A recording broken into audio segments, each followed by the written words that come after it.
Okay, so today we have a flock of seagulls and space age love song, and we got the music video here as well. Could get blocked, but we're gonna see what happens anyway, because I like to live on the edge, I guess. But I also want to say my hair is wet. I had a shower; it's not greasy, so let's get that out of the way too. I was listening to "I Ran So Far Away," one of the band's best known tracks, and I thought I've never listened to anything beyond that. I think I reacted to that song as well way back when. So I thought let's get into a space age love song here. I mean, we're close to Valentine's Day, so what the hell? So yeah, strap in and we'll talk about the song after. I'm intrigued.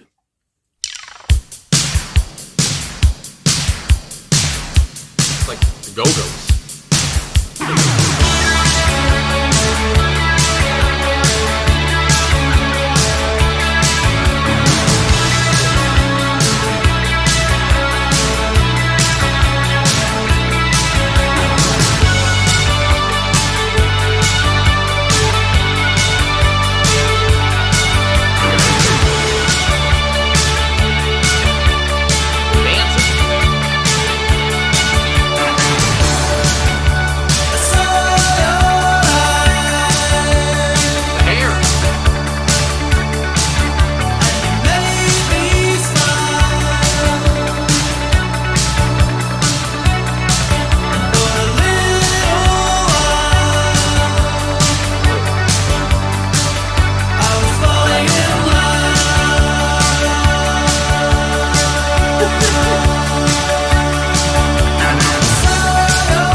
And he's gone.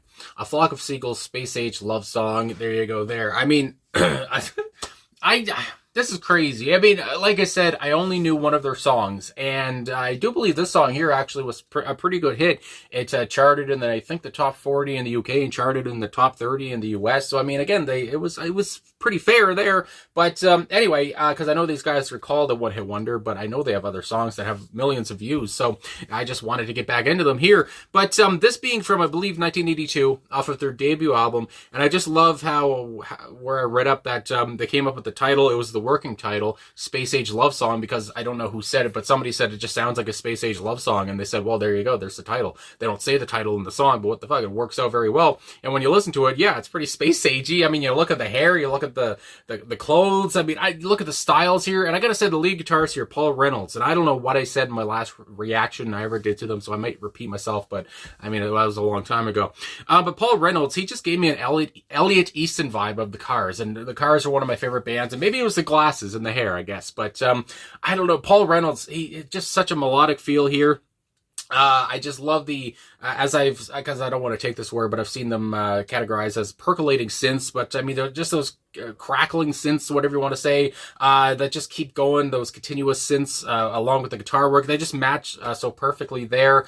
The bass work here, and I mean, I was almost, not, I was trying to hear the bass work or zero in on the bass work, but just watching him, the faces he was making, and just watching the hair, and just watching him shimmy, I mean, everyone was kind of dancing in the track, but the bass player here, who I gotta try to remember his name, Frank Maudsley, he just seemed to be having the time of his life out of everybody. He just looked, I don't know, he just had kind of a dumb face on his, a dumb look on his face a couple times, almost on purpose or something, and I thought it was funny. But yeah, the bass work here, which went along very well with the drum work, because the drum work, I mean, everything here seems very laid back, and it seems relaxed, and the way that Mike's score here is singing,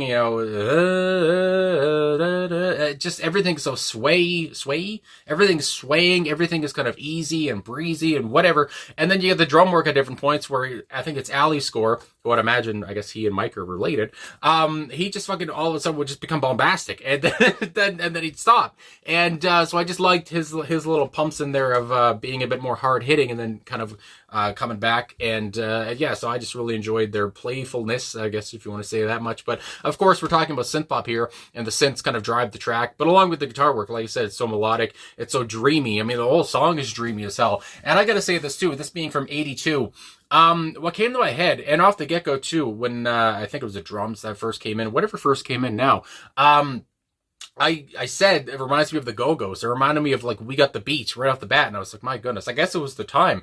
But you could also hear, I don't know if this probably has been said before, I never looked it up, but I was getting Cocteau Twins vibes here too. I was getting big, like, shoegaze vibes. It sounded so ethereal, ethereal. I never remember how to say that word, but it has to fit in this context here. And yeah, I was just like, it just reminds me of Cocteau Twins there, Simon Raymond. I mean, my goodness gracious. And almost in the same way as Cocteau Twins with, like, Liz Fraser's voice and lyrics, because the lyrics here are important, and you're talking about a love song here. You're talking about fleeting affection, really. You're talking about love that was only around for a little while, so that's a big clue. But, with Liz, her lyrics are not always decipherable. I think that's the word. And it is more about just the rich soundscape, and that's what the song gave me here. Although you can understand what Mike is saying, and it's in English language, unlike maybe some Cocteau Twin songs. But it wasn't as important, it felt like, almost. It was just, the words and his voice worked well along with the music, and it was just a whole all-encompassing sound that just created, again, a rich soundscape that you just couldn't escape. And I didn't want to escape it either. It was just ridiculous. It was crazy. It was so good. And I already kind of mentioned there, but the hair, I mean, everything about them was just, it was space agey. I mean, I don't know if there's a song title that's ever fit a song better. I mean, the space age love song. Hello.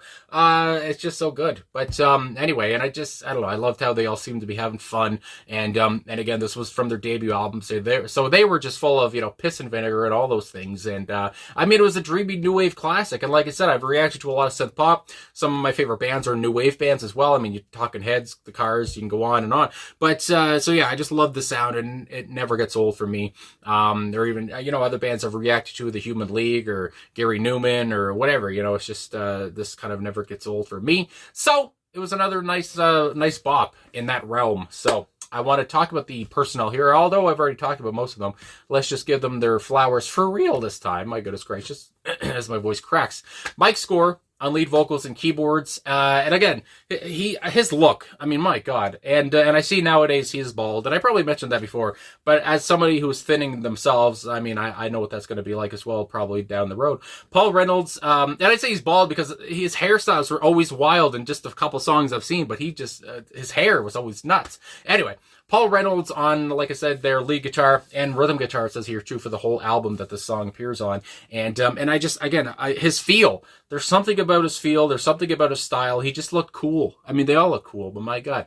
Frank Maudsley, like I talked about, I loved his bass work there. I loved looking at his hands while he was just going, and adding to the track here too, the bass work and the synths had to work very well together, and they did, along with the guitar. Everyone worked as a unit here. Ali Score, like I talked about, on drums there, and yeah, he was tight as hell. He was solid. My goodness gracious. So let's move into these lyrics now. And I can't say it enough. It's just a relaxing sound. I mean, my goodness gracious. So then we go, I take that too much. We go on to the first verse here. I saw your eyes and you made me smile, and for a little while I was falling in love. And there's a lot of repetition here. There's a lot of, I mean, these verses are only 1, 2, 3, 4 lines. And like I said, it's not really all about the lyrics, but they do say a lot. But it's just, I don't know, it's so easygoing lyrically as well.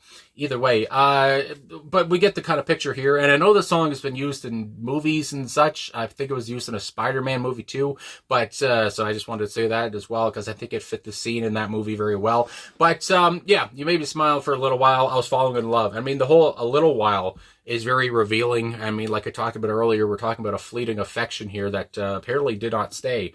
And yeah, I saw your eyes and you touched my mind, and though it took a while, I was falling in love. Now it's saying, although it took a while, now I'm falling in love. So it's just, I mean, is it fleeting? I mean, I guess so still. I do know that Mike Score said, I mean, the whole song is about intimacy, which, I mean, duh. But yeah, and then we go on, we had the guitar solo, the interlude, I was falling in love. And aren't we all? My goodness gracious. I saw your eyes, and then we have there, and I love the backing vocals here. I saw your eyes, I saw your eyes. It's just, I don't know, it's just, it almost reminds me of I'm Not in Love by 10cc or something. I don't know why that comes to mind, but the backing vocals in that, they just fit so well. Anyway, another love song there. And you made me cry, and for a little while, I was falling in love. So again, now we're back to, for a little while, I was falling in love, and then at the end, the interlude, I was falling in love, and the outro, falling in love. And I guess at the end of the day, the love did not stay. I mean, that's what it seems like, but at the same time, there was an intimate moment, and that's all you can ask for, I guess. But either way, Space Age Love Song, there you go. And this is what Space Age Love is all about. And I wouldn't trust any other band except for these guys to know what it's about just by their look alone. So I'm glad it finally came back to them. I thought about this in the shower, as usual. You know, good ideas come, I guess, you know, when you're in the shower thinking. And I have wanted to do it for a while. And I thought, what the hell, this seems like a good time since, again, we're getting close to Valentine's Day. So here's a little Space Age Love Song reaction. So yeah, it was just a dreamy, new wave, like I said, shoegaze, Cocteau Twins vibe kind of thing. And you could feel, I know these guys, again, they've been called a one-hit wonder, whatever you want to say. Although that doesn't seem right because some of their songs did chart, you know, well, other than the I Ran So Far Away one. But you could feel their influence. You could feel how they were ahead of their time in their sound, I want to say. And I just, whether you know it or not, but in this song here, I mean, I could, like I said, there's so many different bands that come to mind where I'm like, whoa, these guys were ahead of their time, like I just said. So anyway, I guess that's all I gotta say. So thanks for watching. Thanks for liking, subscribing, commenting, all of those things. And I guess, like I said, Valentine's Day, hopefully you have a good one, whether you have a love or not, I don't know. But, yeah, have a good day anyway. I will talk to you guys again soon. I got my Diet Pepsi, so I'm good.